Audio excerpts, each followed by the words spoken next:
I was kneeling at my son's grave when I saw them. A young woman, maybe 30 years old, holding tight to a little boy's hand like she was afraid he might run. The boy couldn't have been more than 6 or 7, wearing clothes that had seen better days, but clean. Real clean, the kind of clean that tells you somebody's trying hard with what little they got. What stopped my heart wasn't just seeing strangers at our private family cemetery. It was the boy's smile. That crooked little grin that pulled higher on the left side, showing a dimple in his cheek. I knew that smile. I'd kissed that smile goodnight for 35 years before my Anthony died. The woman saw me staring and went pale. She yanked the boy back hard, almost lifting him off his feet. But the boy pulled free for just a second, just long enough to press his small hand against Anthony's headstone and whisper one word I shouldn't have been able to hear from 15 feet away. "Daddy." Everything went sideways. The afternoon sun, the smell of fresh-cut grass, the sound of birds. All of it disappeared except that one word hanging in the air like smoke. The woman grabbed the boy and ran. Actually ran, stumbling over graves in her worn-out shoes, the boy crying, "Mama, wait!" as she dragged him toward a beat-up Honda held together with prayer and duct tape. I tried to stand up fast and my knees reminded me I'm 72 years old. By the time I got steady on my feet, they were gone. Just dust settling on the cemetery road and my heart beating so hard I thought I might join Anthony right there. I looked down at my son's grave. "Anthony James Morrison, beloved son and brother," the stone said. "Nothing about being a father, nothing about having a child. But that smile. Lord help me, I knew that smile." Before we continue, please drop a comment if you've ever experienced something like this. We'd love to hear your story, and subscribe to the channel to help us grow. Let me tell you how I got here, kneeling in dirt and confusion at my baby's grave, finding out maybe my baby wasn't the last piece of him after all. My name is Dorothy Morrison, but everybody calls me Miss Dot. I raised 3 children in the same house on Maple Street where my mama raised me. Not the fancy part of town, but respectable. We kept our grass cut, our paint fresh, and our door open to anybody who needed a meal or a kind word. My husband Robert died 8 years ago. Stroke took him quick while he was watching the game, which is how he would have wanted it if you'd asked him. We had 43 years together. Good years, hard years, years that taught me marriage is choosing the same person every day, even when you don't want to. Our children were our pride. Vanessa, our oldest, became a lawyer. She married a doctor named Keith, and they live in that big house over in Westwood with their 2 kids. Then came Robert Jr., who we called RJ. He runs his daddy's construction business, married to a woman named Tamika who can't stand me for reasons she's never quite said out loud. And then there was Anthony. My baby. My sweet, sensitive boy who loved drawing and music and made friends with everybody. Anthony who never quite found his way, who struggled with jobs and relationships and finding his place in the world. Anthony who died 5 years ago from an asthma attack, alone in his apartment, and we didn't find him for 2 days. That nearly killed me. Not the dying itself, because we all go sometime. But the alone part, the 2 days part, the wondering if he called for me and I wasn't there. After we buried Anthony, something shifted in my family. Or maybe it was already shifting and I was too buried in grief to notice. Vanessa started calling less, visiting less, always busy with cases or the kids' activities. RJ started talking about how the house was too much for me, how I should sell it, how he knew some investors who'd pay cash. I said no. This is my home. These walls heard my baby's first words, saw their first steps. Robert proposed to me on the front porch. Anthony painted a mural in his old bedroom, angels and clouds and stars. I wasn't selling. That's when the visits got shorter. The calls got fewer. On my birthday this year, Vanessa sent flowers with a card signed by her assistant. RJ came by for 20 minutes, talking the whole time about property values and my best interests. My church family kept me going. Mount Zion Baptist, where I've sung in the choir for 50 years. Pastor Williams and his wife brought me dinner every Sunday. My friend Claudette, who I've known since we were 6 years old, came over for coffee and complaints 3 times a week. But I missed my children. I missed having them want to be around me, not just checking on me like I was a chore on their to-do list. I dealt with it by going to see Anthony. Our family has a small private cemetery plot about 15 miles outside town. My grandparents are there, my parents, Robert, and Anthony. It's peaceful, surrounded by old oak trees, maintained by a service we pay for. I go every Sunday after church, bring fresh flowers, talk to my baby like he can hear me. That's what I was doing that Thursday afternoon. Thursday because I'd started going twice a week. Once after church, once on my own time, when I could cry without worrying about messing up my Sunday dress. I'd just finished telling Anthony about how his niece made honor roll and his nephew scored the winning touchdown, things he'd want to know when I felt someone watching me. That's when I looked up and saw them. The woman was brown-skinned like morning coffee, thin in a way that spoke of missed meals, wearing jeans and a sweater with a hole in the sleeve. Pretty face, tired eyes, the kind of tired that goes bone deep. Her hair was pulled back in a ponytail, no makeup, hands rough from work. But the boy, Lord Jesus, the boy. He had Anthony's eyes, brown-green, like honey in sunlight, with those long lashes that girls used to envy. He had Anthony's nose, slightly wide at the bridge. He had Anthony's hair texture, those soft curls that needed the right products, or they'd go wild. And that smile, that precious, crooked, dimpled smile. They were standing maybe 20 feet away, next to a stone angel marking somebody's plot from 1945. The woman had spotted me and frozen, her whole body tensing like a deer hearing a twig snap. I watched her grip the boy's hand tighter, watched her lean down and whisper something sharp in his ear. Watched the boy's face fall, his little mouth forming a protest. That's when he pulled free. Just for a moment. Just long enough to run to Anthony's grave with the speed of a child who hasn't learned caution yet. He pressed both hands against the stone. I saw his mouth form the word clearly. Daddy. The woman's face went from afraid to terrified. She lunged forward, grabbed the boy around his waist, and lifted him clean off the ground. "Mama, no!" the boy wailed. "I want to say bye to Daddy." "Hush now, baby, we gotta go," she said, her voice shaking. "We gotta go right now." "Wait!" I called out, my voice catching.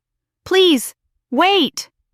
She looked at me then, really looked at me, and I saw something in her eyes I couldn't name. Pain? Anger? Fear?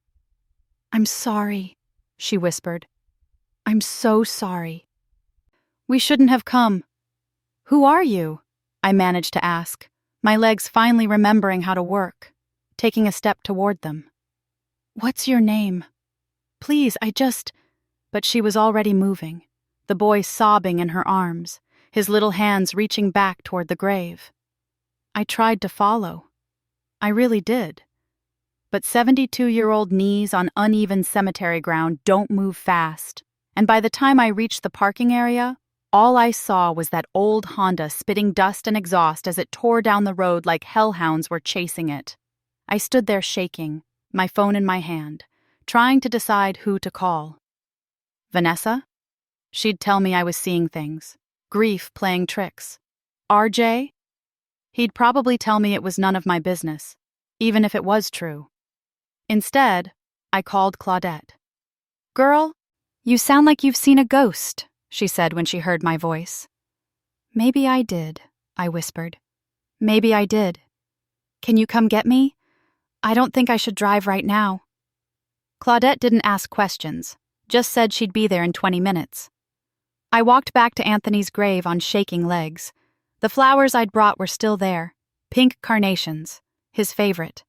The stone was still warm where the boy had touched it. I knelt down, slower this time, and pressed my own hand where his had been. "Anthony," I whispered. "Baby, what didn't you tell me?" The stone didn't answer, but the wind picked up, rustling through the oak trees with a sound like whispered secrets. I thought about that woman's face, that terror in her eyes, that desperate "we shouldn't have come." Shouldn't have come to visit the father of her child? Shouldn't have come to pay respects, or shouldn't have come because someone told her to stay away. A cold feeling settled in my stomach, heavier than grief, sharper than loss. Somebody knew about this boy. Somebody knew Anthony had a son, and somebody made damn sure I never found out. I pulled out my phone again and took a picture of Anthony's grave. Then I opened my camera roll and started scrolling back. Way back, to 5 years ago, to the funeral, to the days after. There. Anthony's apartment. The pictures I'd taken of his things before RJ and Vanessa packed it all up, before they told me not to worry about it. They'd handle everything. I zoomed in on the backgrounds, the walls, the refrigerator, looking for anything, any evidence that my son had a whole life I didn't know about. That's when I saw it. In the corner of one photo, stuck to the fridge with a magnet, almost hidden behind a pizza coupon. A child's drawing, stick figures in crayon, a tall one, a medium one, and a tiny one holding hands under a yellow sun. At the bottom, in that shaky handwriting of a kid just learning letters, Daddy, Mama, and me. My hands started shaking so hard I almost dropped the phone. I'd seen this picture 5 years ago and thought nothing of it. Thought maybe Anthony was watching somebody's kid, or it was from a student in some program he volunteered for. But now I knew. Anthony had a son. My baby had a baby. And somebody kept them away from me. Worse than that. The way that woman looked at me. The fear in her eyes. The way she said we shouldn't have come. Somebody didn't just keep them away. Somebody made them afraid. And I was standing in a cemetery, holding a phone full of 5-year-old pictures, realizing that everybody who packed up Anthony's apartment, who planned his funeral, who told me they'd handle everything. My own children. Vanessa and RJ had been alone in that apartment for hours before I got there. They'd sorted through everything, packed it up, said most of it was junk. I'd been too broken to question it, too shattered to look closely. What else had they found? What else had they hidden? And why? The sound of tires on gravel made me look up. Claudette's Buick pulled into the parking area, and I watched my oldest friend climb out, take one look at my face, and start walking faster. "Dot, honey, what happened?" she asked, reaching for my hands. I looked at her, this woman who'd been my sister in everything but blood for 66 years, who'd never lied to me, who'd held my hand through Robert's funeral and Anthony's, and every dark moment in between. "Claudette," I said, my voice steady despite everything. "How do you feel about doing some detective work?" She looked confused for a moment. Then I saw understanding dawn in her eyes.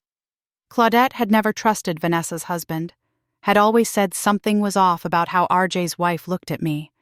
She'd been biting her tongue for years, being polite for my sake. "What do you need me to do?" she asked simply. "Help me find out who took my grandson from me," I said. "And why?" We stood there in the cemetery, the afternoon sun starting to sink toward the horizon, casting long shadows across the graves. Somewhere out there was a little boy with Anthony's smile. Somewhere out there was a woman scared enough to run, and somewhere, probably in their big, comfortable houses living their successful lives, were my other children who'd looked me in the eye at Anthony's funeral and never said a word about him having a son. I thought about that drawing. Daddy, Mama, and me. I thought about 2 days of Anthony lying alone in his apartment before anyone found him. I thought about that little boy's voice, clear as church bells, calling my dead son, Daddy. "Miss Dot," Claudette said gently, "we should get you home." "No," I said, surprising both of us with the steel in my voice. "Take me to Mount Zion. Pastor Williams is going to want to hear about this.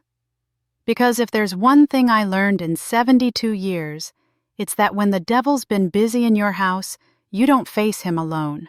You gather your army, and Lord help whoever had been keeping my grandson from me, because they were about to find out that you can take advantage of an old woman's grief.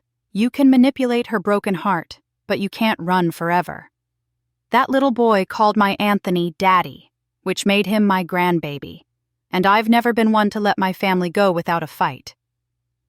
Pastor Williams sat across from me in his church office, his hands folded on the desk, listening without interrupting. That's what I always loved about him. He knew when to speak and when to just let the truth pour out. When I finished telling him about the boy, about the drawing, about my suspicions, he was quiet for a long moment. Then he leaned back in his chair and sighed heavy. "Sister Dorothy, I'm going to tell you something I probably should have told you 5 years ago," he said. "About 2 weeks before Anthony passed, he came to see me. Asked if he could talk in confidence." My heart started hammering. "What did he say?" "He was worried about his son. Said the boy's mama was struggling, needed help, but he was afraid to tell you about them because—" Pastor Williams paused, choosing his words careful. "Because Vanessa and RJ had made it clear they didn't approve. Said they told him if he brought that situation around you, it would upset you too much, stress you out, maybe even make you sick." I felt like I'd been slapped. "They what?" "He wanted my advice. I told him you had a right to know your grandson. That family is family no matter how it comes about. But Anthony said Vanessa threatened to have the boy's mama investigated by CPS, said she had lawyer connections. Could make her life difficult if Anthony didn't keep his distance from both you and the child." Claudette made a sound like a wounded animal beside me. "Vanessa did that? To her own brother?" "Anthony was torn up about it," Pastor Williams continued, his voice gentle but firm. "He loved that boy something fierce. Showed me pictures. Said his name was Isaiah. But he was caught between wanting to protect the child's mother and wanting you to know your grandson. He died before he could figure out what to do." Isaiah. My grandson's name was Isaiah. "Why didn't you tell me this at the funeral?" I asked, trying to keep my voice steady. "Because I made a promise to Anthony, and because—" He hesitated. "Because Vanessa came to see me the day before the funeral. Told me in no uncertain terms that if I mentioned anything about Anthony having a child, she'd consider it a violation of pastoral confidence and make sure I regretted it. Said you were fragile, that the news would destroy you." "So you believed her?" I said, not quite keeping the bitterness out of my voice. "No, Sister Dorothy, I didn't believe her at all. But I also saw how broken you were, and I thought maybe she was right that you needed time. I prayed on it every day since, asking God if I made the right choice." He looked at me with tired eyes. "Seeing you now, I know I didn't." I wanted to be angry at him, but I couldn't quite manage it. Pastor Williams had been led astray by my own daughter's lies, same as everyone else. "Do you know anything about the boy's mother?" Claudette asked. "Her name?" "Where she lives?" "Anthony called her Simone," Pastor Williams started. "Wait, her name's not Simone," I interrupted, something clicking in my memory. I pulled out my phone, scrolling back through those pictures from Anthony's apartment. There. A piece of mail on his counter, addressed to Anthony but with a woman's name in the return address corner. Keisha Wright. She sent him a letter about 3 months before he died. Pastor Williams nodded slowly. "That sounds right. He might have called her Simone to protect her privacy, even with me." "Can you find someone with just a name?" Claudette asked. I was already typing on my phone. "These days, with enough determination, you can find anybody." It took me 3 days and some help from my nephew Raymond, who works in IT and knows his way around computers. He didn't ask why I needed to find this woman, just searched quiet and thorough. Raymond had loved Anthony too, used to look up to him when they were kids. On Sunday afternoon, Raymond called me. "Auntie Dot, I found an address, but—" He paused. "It's not in a good area. You sure you want to go there alone?" "I won't be alone," I assured him. Give me the address.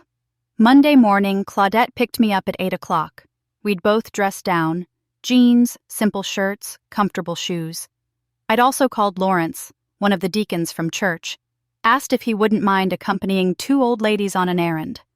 Lawrence was 65, built like a linebacker, and had a smile that could charm the devil himself. "Y'all trying to get me in trouble with my wife?" he joked when we picked him up. "Just keeping us safe," I said. "We're going to find my grandson." His expression got serious. "Say no more. I got you."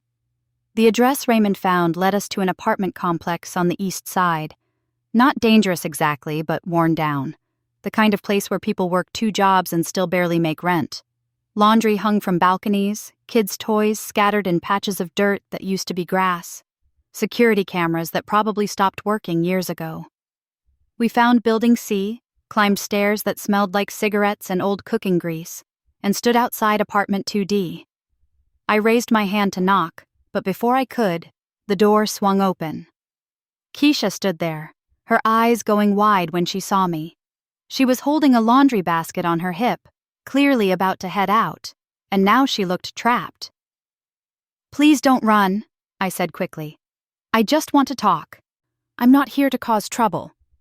She looked at Lawrence, at Claudette, then back at me. "You brought people?" "For safety.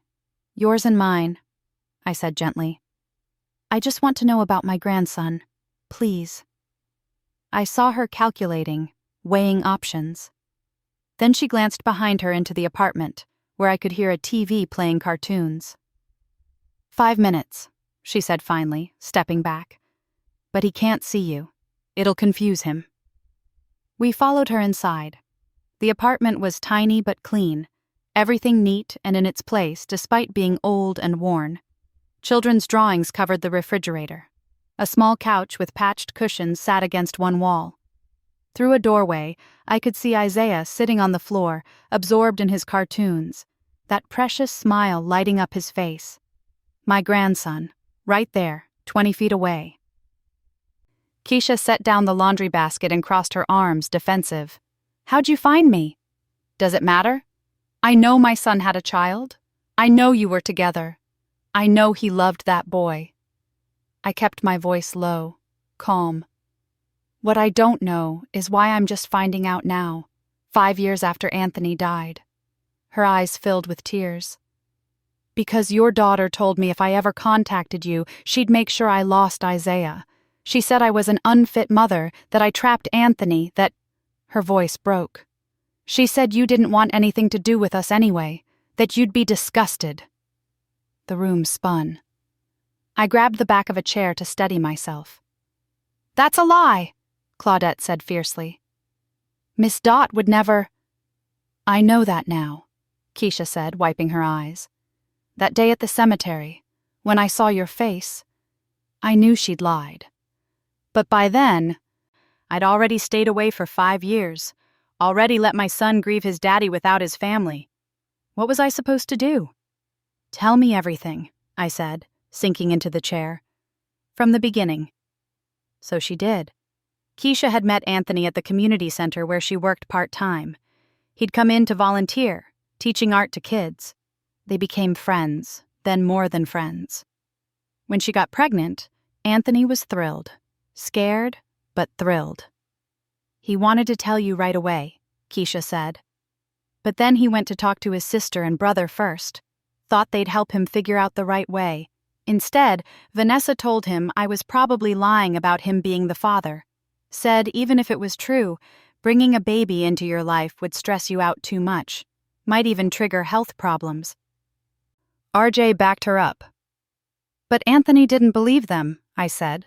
"Not at first. But they were persistent. Vanessa especially. She kept calling him, telling him how fragile you were after their daddy died, how you couldn't handle more stress. She offered him money to do right by the child, but only if he kept us away from you." My hands clenched into fists. "Money?" $20,000. Said it was from his daddy's life insurance, his share, but only if he agreed to keep Isaiah a secret from you. Keisha's voice hardened. He told her where to put her money. Started bringing Isaiah around anyway, teaching him to draw, taking him to the park. He was a good daddy, Miss Morrison. Real good. I know he was, I whispered. But then Vanessa showed up at my job, said she'd done some research on me. Found out about some trouble I had when I was younger. Nothing serious, just some bad checks when I was 18 and desperate, and threatened to use it against me with CPS. Said she'd make it look like I was neglecting Isaiah, that Anthony was the only stable thing in his life, and when Anthony was gone, I'd lose my son. When Anthony was gone? Claudette repeated. This was before he died? Keisha nodded. About a month before. Like she knew something was gonna happen. It scared Anthony bad. He told me we needed to be careful, that he was gonna figure something out, but then... She trailed off, fresh tears falling. Then he was gone, and I was so scared. I didn't go to the funeral, didn't reach out, just tried to keep my head down and protect my baby. I thought about Anthony's last weeks, how stressed he'd seemed when I called, how he'd mentioned wanting to talk to me about something important but never quite got around to it. Why did you come to the cemetery? I asked gently. Isaiah asked. He's getting older, asking questions about his daddy. I tried to explain Anthony loved him but had to go to heaven. He wanted to visit, to say goodbye properly. She looked toward the doorway where Isaiah was still watching TV. I thought if I took him early on a weekday, we wouldn't run into anyone. I was wrong. Lawrence, who'd been quiet this whole time, spoke up. Miss Morrison, we should get going soon. But maybe... He looked at Keisha. Maybe you and the boy would like to come to Sunday dinner at the church this week. Casual-like, no pressure. Just so Isaiah can meet his grandmother proper. Keisha looked at me, hopeful and afraid. Would you want that? Baby, I've wanted that since the moment I saw his smile, I said, my voice thick with emotion. But first, I need to have a conversation with my other children. I stood up, and Claudette and Lawrence stood with me. Can I hesitated. Can I just see him for a moment? I won't say anything, just, I need to see him. Keisha nodded and led me to the doorway. Isaiah sat on the floor in pajama pants and a t-shirt that said Future Artist across the front. He was drawing with crayons, tongue stuck out in concentration, his little hands moving with surprising skill for a 7-year-old. He was drawing a cemetery, a gravestone, and 3 stick figures holding hands, 2 big, 1 small. My vision blurred with tears. Okay, I whispered to Keisha. Thank you. I'll call you this week about Sunday. As we left the apartment and headed back to the car, Claudette took my hand. What are you going to do? I'm going to talk to my children, I said. And depending on what they say, I'm either going to forgive them or I'm going to make them wish they'd never lied to me. Lawrence drove us back to my house. When we pulled up, I saw Vanessa's Mercedes in my driveway. Speak of the devil, Claudette muttered. I walked into my own house to find Vanessa sitting at my kitchen table, looking at papers spread out in front of her. Mama, good, you're here, she said without looking up. I've been trying to reach you. We need to talk about the house again. Keith found a buyer willing to pay well above market value. We really think you should... Isaiah, I said. She froze. What? Isaiah, Anthony's son. Your nephew. I walked closer and she finally looked up at me.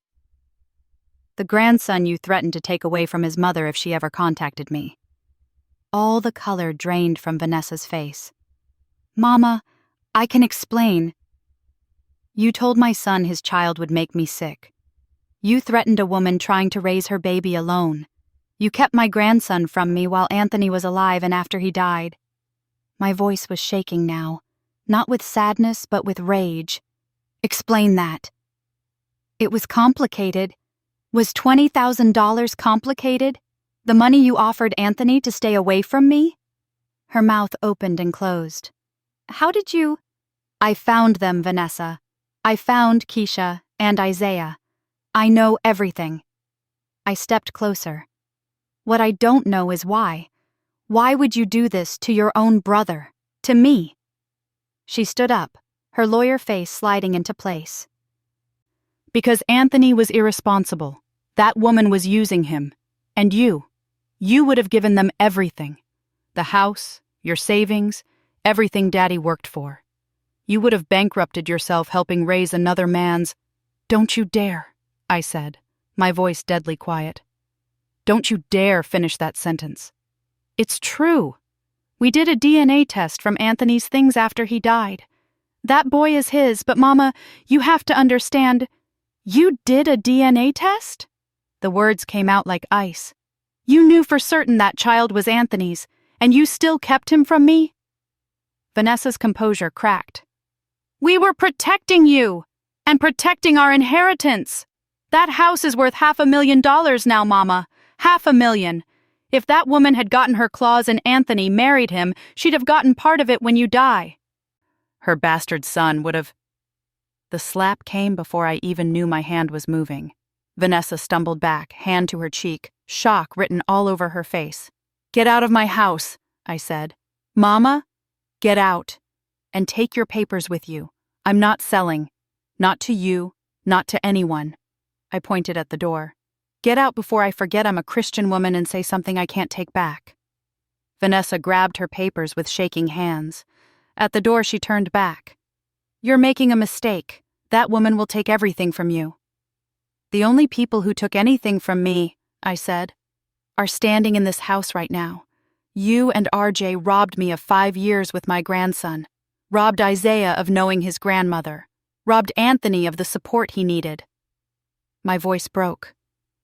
My baby died alone, and maybe if he'd felt like he could come to me, could bring his son to me, he wouldn't have been so stressed. Maybe his asthma wouldn't have... I couldn't finish, couldn't breathe around the grief and rage choking me. Claudette put her arm around my shoulders. You heard, Miss Dot. Get out. Vanessa left, and I sank into a chair, my whole body shaking.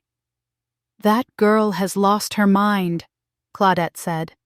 Talking about inheritance like you're already dead. Call RJ, I told her. Tell him I want to see him tomorrow. Here, 10 o'clock. Tell him it's not optional. That night, I couldn't sleep. I kept thinking about Anthony, about how alone he must have felt. Caught between loving his son and trying to protect everyone. Threatened by his own sister. Abandoned by his brother. Around 2 a.m, I got up and went to Anthony's old room. I hadn't changed it much. His drawing table was still there, his art supplies, his posters. I looked at the mural he'd painted on the wall, angels and clouds and stars. In the corner, so small you could miss it if you weren't looking, he'd painted 3 tiny figures. An adult, a smaller adult, and a child. He'd been trying to tell me. Even in his art, he'd been trying to tell me. I'm sorry, baby, I whispered to the empty room. I'm so sorry I didn't know. But I know now, and I'm gonna make this right. The next morning, RJ showed up at 10 o'clock sharp, looking nervous. He knew. Somehow, he knew I'd found out. Mama, before you say anything, he started. Did you know Anthony had a son? He hesitated, then nodded. Yeah, I knew. And you kept it from me. Why? Because Vanessa said it was the right thing to do, said you were fragile. And, I'm 72 years old, not made of glass, I snapped. Try again. He shifted uncomfortably. The house, Mama. This house and the land it's on. If Anthony had married that woman, if they'd had more kids, your estate would have gotten divided up more ways. Me and Vanessa, we worked hard. We built businesses. We deserve... You deserve what I choose to give you, I said coldly. And right now, looking at you, knowing what you did, I'm not feeling particularly generous. His face went red. We were thinking about your future, about making sure you were taken care of. By threatening my grandson's mother? By lying to me at my son's funeral? I stood up. Get out, RJ. You and Vanessa both. I don't want to see either of you until you can look me in the eye and apologize for what you did. Not to me. To Isaiah. To Keisha. To Anthony's memory. Mama, you're being unreasonable. Out! He left, slamming the door behind him.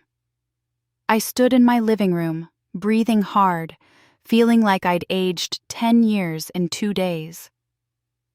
That Sunday, Keisha and Isaiah came to church.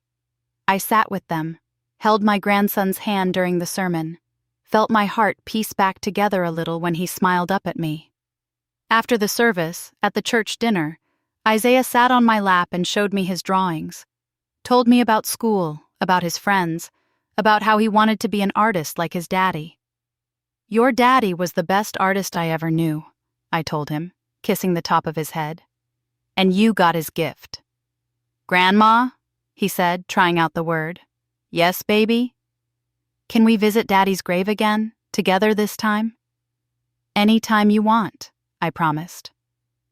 That evening, after Keisha and Isaiah left, Pastor Williams pulled me aside. Sister Dorothy, there's something else you should know, about Anthony's death. My stomach dropped. What do you mean? The medical examiner's report said his asthma attack was severe, but he had his inhaler right there beside him, like he'd tried to use it but couldn't. They found his phone in his hand like he'd been trying to call someone. I don't understand what you're saying. Anthony called 911. The recording is public record. I pulled it. Pastor Williams handed me a piece of paper with a website address. He also called someone else, twice, right before he called 911. Who? But I already knew, felt it in my bones. Vanessa, then RJ. Neither one answered. Neither one called back. He put his hand on my shoulder. They might not have known he was dying. Might have just ignored their little brother like they'd been doing. But Sister Dorothy, they got those calls. Their phone records show it. And they never mentioned it to you or the police. I stared at that piece of paper, at the website address, at the proof that my baby had reached out to his family when he was dying and they'd let it ring through to voicemail. What are you gonna do? Pastor Williams asked gently. I folded the paper carefully and put it in my purse. I'm gonna get a lawyer, I said. Not for money, not for revenge, but because Isaiah deserves to know the truth about what happened to his daddy, and because some sins don't get forgiven until justice is served. I walked out of that church with my head high and my heart full of purpose. My children thought they could hide the truth, could manipulate me, could put money before family. They were about to learn that you can underestimate an old woman, but you do it at your own risk. Because I wasn't just fighting for myself anymore. I was fighting for Isaiah, for Anthony's memory, for the truth. And I was just getting started. The lawyer's name was Brenda Hayes, and she came recommended by 3 people at church who'd used her for everything from estate planning to family disputes. She was a black woman in her 50s, sharp-eyed and no-nonsense, with silver streaks in her natural hair and a handshake that meant business. Mrs. Morrison, she said, sitting across from me in her downtown office. I've reviewed everything you sent me, the 911 recordings, the phone records, the timeline. I want to be straight with you. This is complicated. Complicated how? I asked. Claudette sat beside me, her hand in mine. Your son called his siblings while he was having a medical emergency. They didn't answer. That's morally reprehensible, but it's not necessarily illegal. People ignore calls all the time. She leaned forward. However, the fact that they never mentioned receiving these calls, never told you or the authorities, and then actively worked to keep you from discovering your grandson, that paints a picture of conscious concealment and potential elder exploitation. Elder exploitation? I repeated. You said they've been pressuring you to sell your house, correct?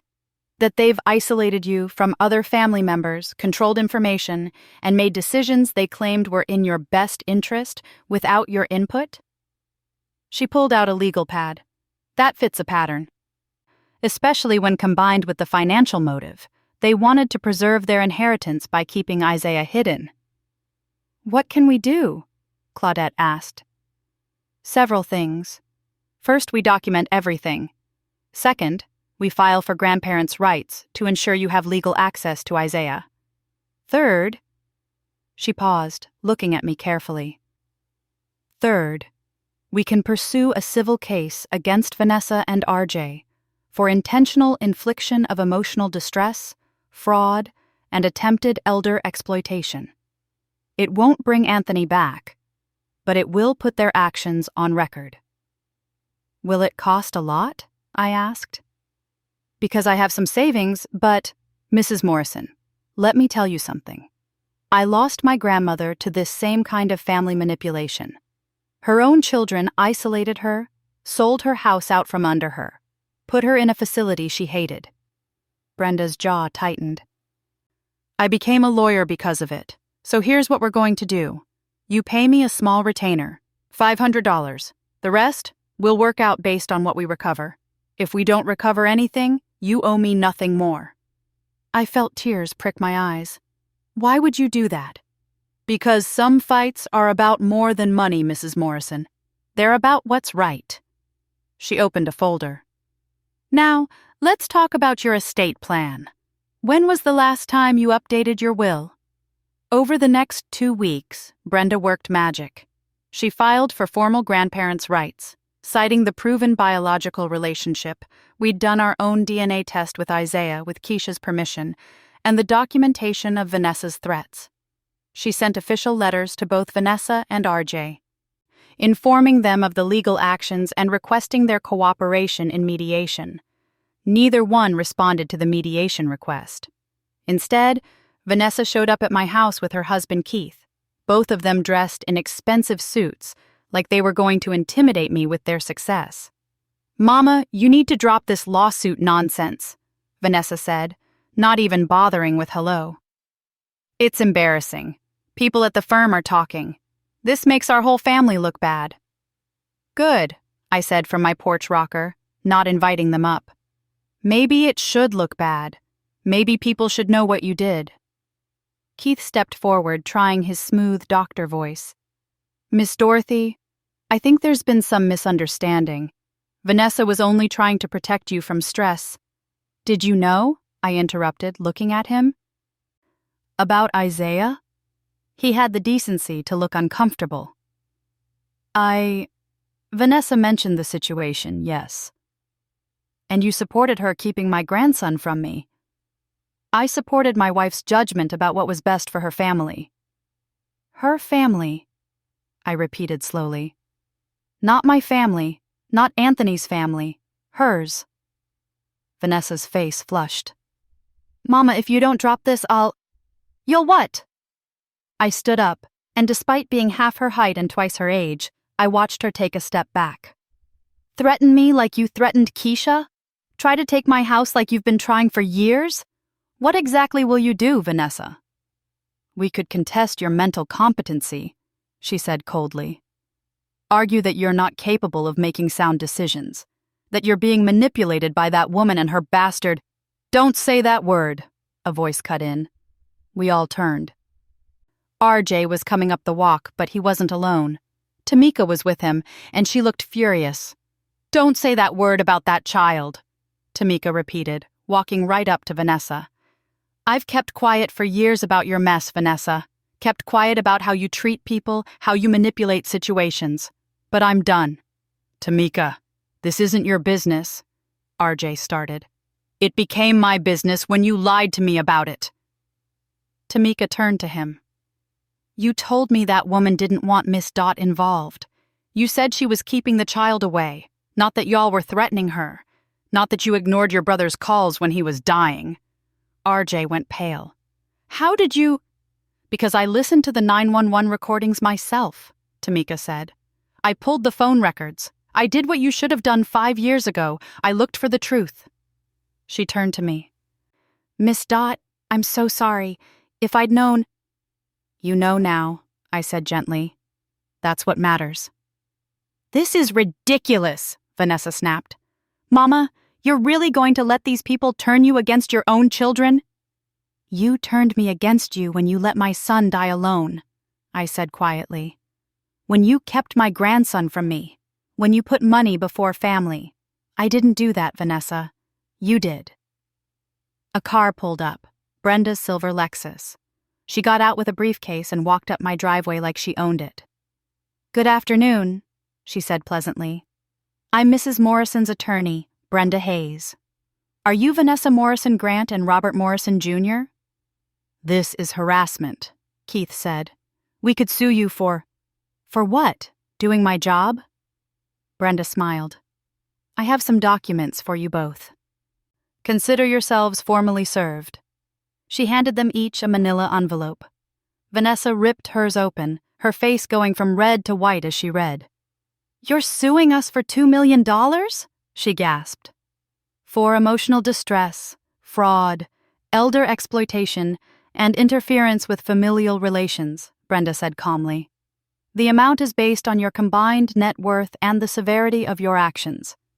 We're also filing a formal complaint with the Bar Association regarding your threats against Miss Keisha Wright, Ms. Morrison Grant.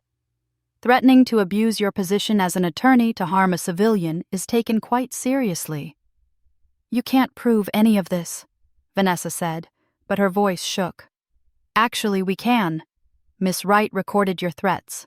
We have the phone records showing you and your brother ignored your dying brother's calls. We have testimony from Pastor Williams about your threats to him. We have financial records showing your repeated attempts to pressure your mother into selling her home. Brenda adjusted her glasses. Should I go on? RJ sank down onto my porch steps, his head in his hands. Mama, please, I'm sorry, I'm so sorry. I was stupid and greedy and... You were cruel, I said, to Anthony, to me, to an innocent child. I know, he said, and he was crying now. Real tears. I know, and I can't take it back, but please, Mama, don't do this. I'll do anything. I'll sell my business, I'll give you every penny, just please don't... Don't what? Don't hold you accountable? I looked at him, this man who used to be my little boy, who I'd raised to be better than this. RJ, if I let this go, what does that teach your children? That family doesn't matter? That money is worth more than people? We could settle, Brenda said, looking at her watch. My client would be willing to drop the civil suit in exchange for several conditions. 1, both of you sign affidavits admitting to your actions and apologizing formally to Mrs. Morrison, Miss Wright, and Isaiah. 2, you establish a trust fund for Isaiah's education, $200,000 each. 3, you stay away from your mother unless she explicitly invites you. And 4, she looked at me. 4, you spend 100 hours each volunteering at the community center where Anthony met Keisha, I said. Teaching art to kids who need it. Giving back the way your brother did. Vanessa looked like she'd been slapped. You can't be serious. I'm completely serious. You took my son's legacy from him. Now you're going to honor it. I crossed my arms. Those are my terms. Take them or see you in court. Keith pulled Vanessa aside, whispering urgently. I could see the calculation in both their faces. The cost of a trial, the publicity, the damage to their reputations. Tamika was still standing with RJ, her hand on his shoulder. Do the right thing, she said quietly. For once, just do the right thing. RJ looked up at me with red eyes. I'll do it. All of it. Mama, I'm so sorry. Vanessa took longer, but eventually she nodded stiffly. Fine. We'll settle. Good, Brenda said. I'll have the paperwork drawn up by Friday. You'll sign in my office with all parties present. As they left, Keith practically dragging Vanessa, Tamika walking slowly with RJ, I felt something release in my chest. Not forgiveness, not yet. But maybe the beginning of it, someday. That Friday, we all gathered in Brenda's office. Vanessa and RJ signed their affidavits.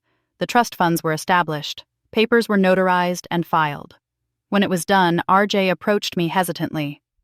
Mama, can I meet him? Isaiah? I thought about it.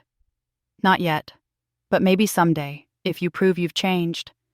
If you honor your brother's memory the way you should have all along. He nodded, tears streaming down his face.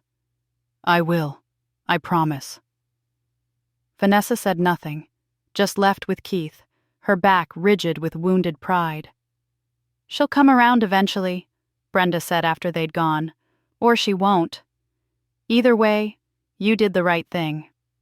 The Sunday after everything was settled, Isaiah came to church with Keisha and sat beside me in the pew like he'd been doing it all his life. During the service, Pastor Williams asked if anyone had testimonies to share. I stood up. I want to thank this church, I said, my voice carrying through the sanctuary. 5 years ago, I lost my son.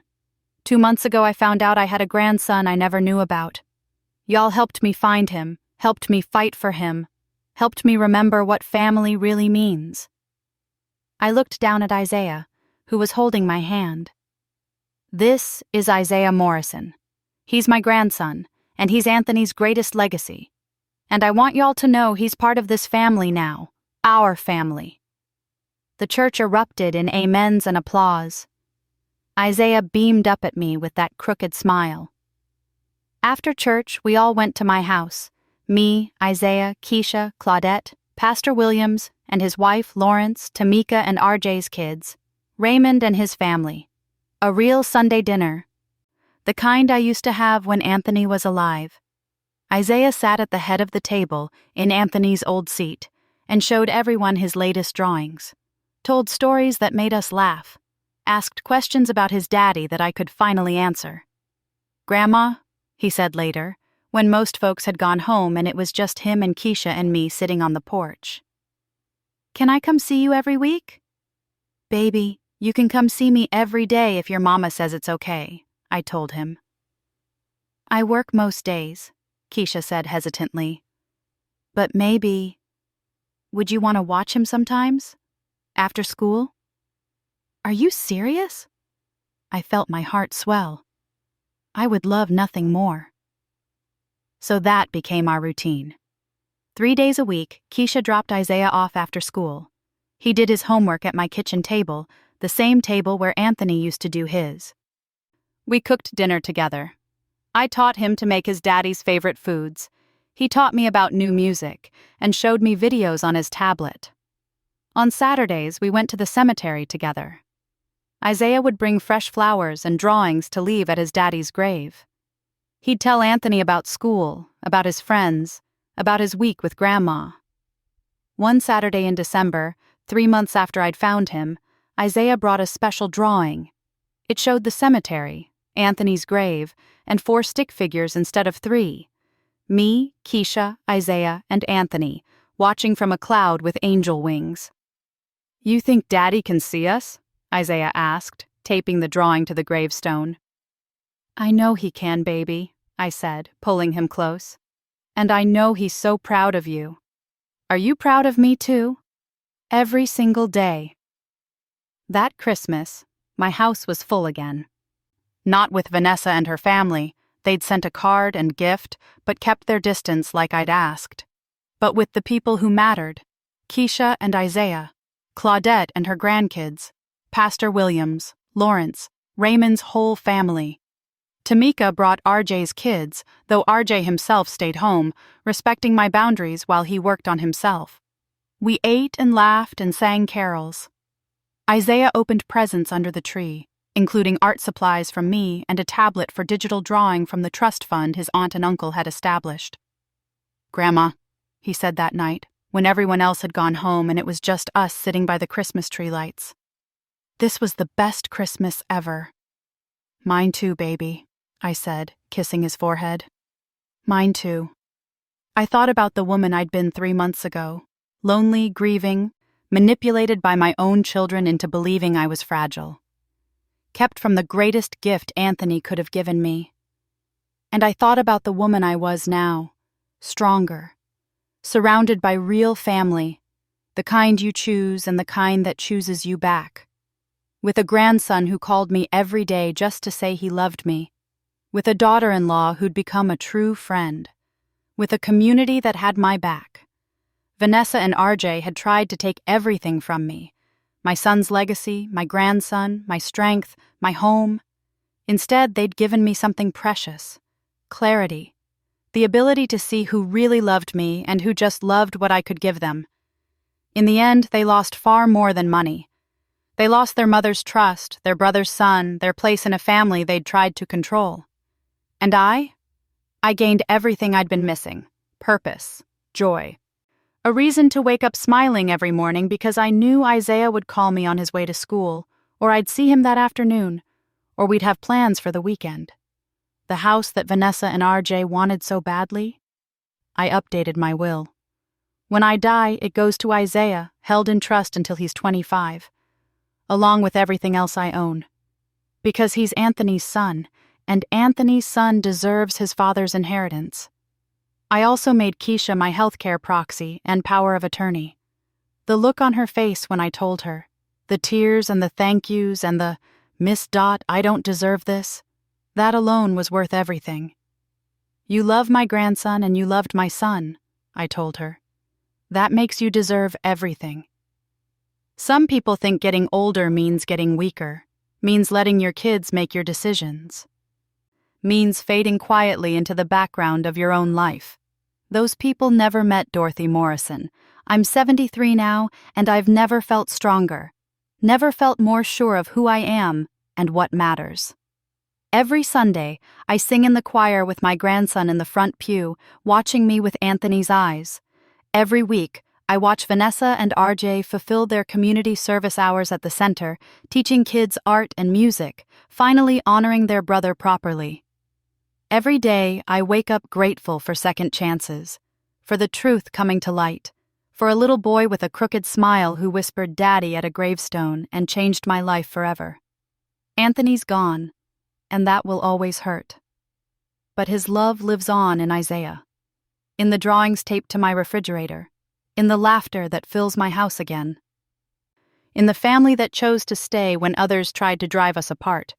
That's legacy. That's what matters. Not money or houses or inheritance, just love. Honest, complicated, beautiful love. And in the end, that's all any of us really have.